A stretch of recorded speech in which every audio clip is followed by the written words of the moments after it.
कथा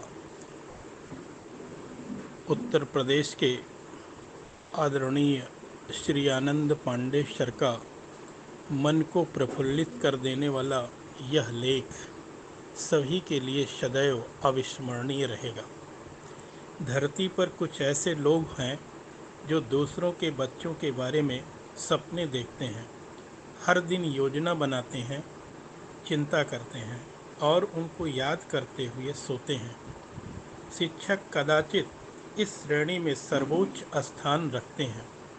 यही वजह है कि अनेक शिक्षकों ने अपने छात्रों और समुदाय से अथाह प्रेम हासिल किया है। उन्हें पता होता है कि बच्चे घर पर क्या करते हैं, उनके घर में क्या चुनौतियां हैं। जीवन की वे सभी चीज़ें जो हम हल्के में लेते हैं, उन्हें उसकी गंभीरता का एहसास होता है। कुछ अद्भुत शिक्षकों को मैंने देखा है और इस भाव को अनुभूत भी किया है, जिनके बच्चों के दिल तरसते हैं। ऐसे शिक्षकों की समझ मेरी समझ से अब भी परे है। मेरी यादों का सबसे सुनहरा रास्ता पगडंडियों वाला मेरे घर से खेत खलिहान होते हुए मेरे स्कूल को जाता था। मुझे याद आता है, मेरे गुरुजन जब कभी घर आते, वैसी आवभगत मुझे किसी रिश्तेदार की याद न वैसी आवभगत मुझे किसी रिश्तेदार की याद नहीं। वहाँ मेरे बारे में या स्कूल और घर के बारे में क्या बातें होती, मुझे नहीं पता। कभी किसी ने सीधे कुछ बताया भी नहीं। हाँ, एक बात अब समझ में आती है, उनके जीवन में सबसे पहले रिश्ते थे और उन रिश्तों में जीवन था। उनका हर पल हमारे लिए था।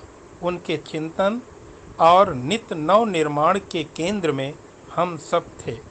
शायद उन्हें जीवन बदलने वाले पलों का अद्भुत ज्ञान था। क्या जीवन बदलने वाले पलों को हम ठीक से पहचान पाते हैं? क्या ऐसा हर बार संभव हो पाता है, या फिर सब कुछ हाथ से फिसल जाने के बाद ही पता चलता है? बहुत बार पलक झपकते ही कुछ पल जीवन बदलने वाले पल बन जाते हैं। खेल प्रतिस्पर्धाओं से इसे आसानी से समझा जा सकता है, जैसे ओलंपिक में पदक जीत लेना, क्रिकेट वर्ल्ड कप फाइनल में अकल्पनीय मैच विनिंग कैच पकड़ लेना। कुछ ऐसे पल होते हैं जब आत्मविश्वास सभी बाधाओं, संशय और डर पर विजय प्राप्त कर लेता है। ये एक नई वास्तविकता की ओर पहला सशक्त कदम होता है। एक ऐसा कदम जो आपके सपनों और आपके जीवन के बारे में सोचने के तरीके को हमेशा के लिए बदल देता है।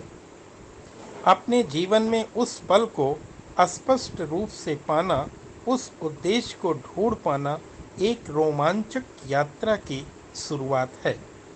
कभी कभी एक सही सलाह, प्रेरणा और अवसर की उपलब्धता असंख्य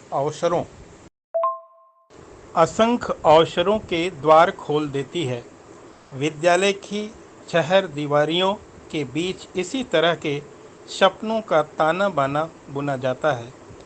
अवसरों के साम्राज्य का सृजन हो रहा होता है। शायद यही व्यक्तिगत और प्रामाणिक जीवन की शुरुआत है, और हाँ, जीवन बदलने वाले पलों की आधारशिला भी। हमारे स्कूल का छोटा सा प्रांगण था। खेलने के लिए जगह भी बहुत छोटी सी थी। ये बिजली, पंखे, शौचालय और तमाम सुविधा संपन्नता वाले संसाधन तब किसी की सोच में ही नहीं थे। इसके भाव और अभाव दोनों से परे थे हम सब। बहुत बार बरसात के मौसम में स्कूल पहुंचने में घुटनों तक पैर भीग जाया करता था, और कभी-कभी तो बारिश की तेज बौछारें क्लासरूम के अंदर तक भिगो देती थी।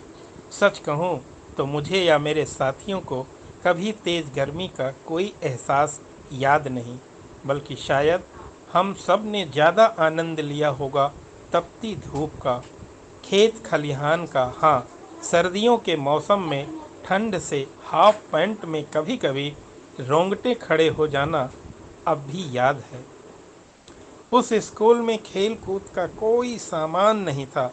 हम सब भाग दौड़ वाले सारे खेल खेलते थे, पर उसमें मेरे शानदार शिक्षक थे। मेरा दिल और आत्मा उन फूस वाले कमरों में बसता था। वह शानदार था, वह सच में मज़ेदार था। यादों में अब भी वह अकल्पनीय है। वह बिल्कुल ऐसा विद्यालय था जो अब भी सोचता हूँ तो मुझे उससे बेहतर दूसरा विकल्प नहीं सोच पाता है। शिक्षक ऐसे थे जैसा मैं बनना चाहता था, जैसा कोई बनना चाहता था, जिसे हर बच्चा चाहता था। माँ बाप चाहते थे कि अगर वह यह तो अवश्य बताते होंगे कि अगर वह वास्तव में कड़ी मेहनत करें तो जीवन में हर सफलता हासिल कर सकते हैं। पर महत्वपूर्ण यह है कि उनकी उम्मीदों और सपनों के लिए हर दिन हम क्या उसी अनुरूप योगदान दे पाते हैं। यहाँ तक कि छोटे से लक्ष्य के लिए भी लंबे समय तक कड़ी मेहनत की आवश्यकता होती है।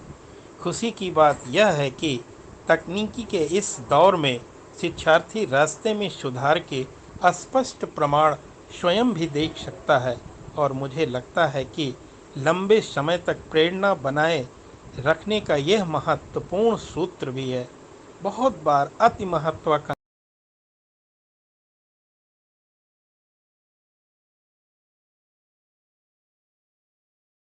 माँ बाप चाहते थे।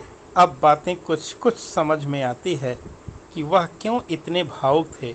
हम सब के प्रति स्नेह और सीखने सिखाने के प्रति उनका प्यार उनके हर काम में झलकता था। मुझे अब भी लगता है कि बाकी सब कुछ, हाँ, मेरा मतलब है कि बाकी सब कुछ उनके लिए गॉड था। उनके लिए स्कूल, बच्चे और हम सबकी देखभाल ही सब कुछ था। आत्मीय रिश्तों से सरोबार बोर। मुझे लगता है कि जब तक हम पूरी प्रणाली के केंद्र में बच्चों को रखते हैं, अपने हर काम में इस मूल को बनाए रखते हैं, उनका ख्याल रखते हैं, दैनिक शिक्षण योजनाओं पर पूरी तरह अमल करते हैं, हमें हमारा अभिप्रेत प्रकाश स्तंभ की तरह प्रेरित करता रहेगा।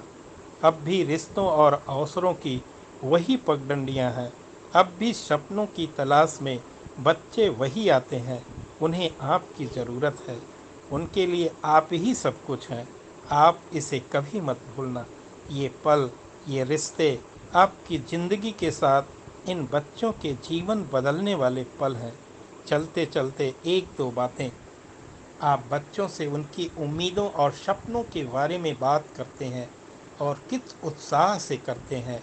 आप उन्हें यह तो अवश्य बताते होंगे कि अगर वह बहुत बार अति महत्वाकांक्षी लक्ष्य पर ध्यान देने से बेहतर है सफलता के लिए छोटे छोटे पड़ाव तय कर लेना और उन्हें सफलतापूर्वक पार पाने के लिए उत्साह के साथ जुट जाना। मुझे खुशी है कि अभी भी बहुत से लोग इस पवित्र उद्देश्य के साथ खड़े हैं, जो बड़े सपने देखते हैं, जो बच्चों के लिए सपने देखते हैं, जो बेहतर, समावेशी और खुशहाल समाज के लिए सपने देखते हैं, जो नई दुनिया के लिए सपने देखते हैं, जो सपनों को साकार करने के लिए सपने देखते हैं। उस भावना से मुझे प्यार है। ऐसे अंधेरे माहौल में रोशनी बन के उभरना, लगातार काम करना, बच्चों की आंखों की चमक बनाए रखने के लिए काम करना, उनके माँ बाप के चेहरे पर मुस्कान बिखेरने के लिए काम करना, सभी तो हम सबका यही तो हम सबका सपना है। जो आवाज़ बच्चों के यही तो हम सबका सपना है। जो आवाज़ बच्चों के मन की पुकार के लिए गूंज रही है, जो भावनाएं बच्चों के लिए उमड़ रही हैं, वो मन को सुकून देने वाली है, नई ऊर्जा देने वाली है। ऐसे समय में साथ देने के लिए आपका आह्वान है। वो दूर से कोई आवाज़ हमें पुकार रही है। वो कोलाहल, वो घंटियाँ मंदिर की नहीं, मेरा स्कूल मुझे पुकार रहा है। तुम सब सुन रहे हो ना? रिश्ते सबसे पहले, रिश्ते सबसे पहले, बाकी सब बाद में। रिश्ते सबसे पहले, बाकी सब बाद में। यह लेख वरिष्ठ विशेषज्ञ समग्र शिक्षा और हम सभी का सतत गुणवत्ता के उन्नयन में नेतृत्व प्रदान कर रहे परम आदरणीय आनंद पांडे सर के द्वारा समूह में साझा किया गया, जिसे हम सभी लोग निश्चित रूप से प्रेरित होते हुए अपने लक्ष्य तक सहजता और सरलता से आगे बढ़ सकते हैं। सर का आभार के साथ सादर doctor Sundaram Srivastava, academic resource person, विकास क्षेत्र बाबागंज, जनपद प्रतापगढ़।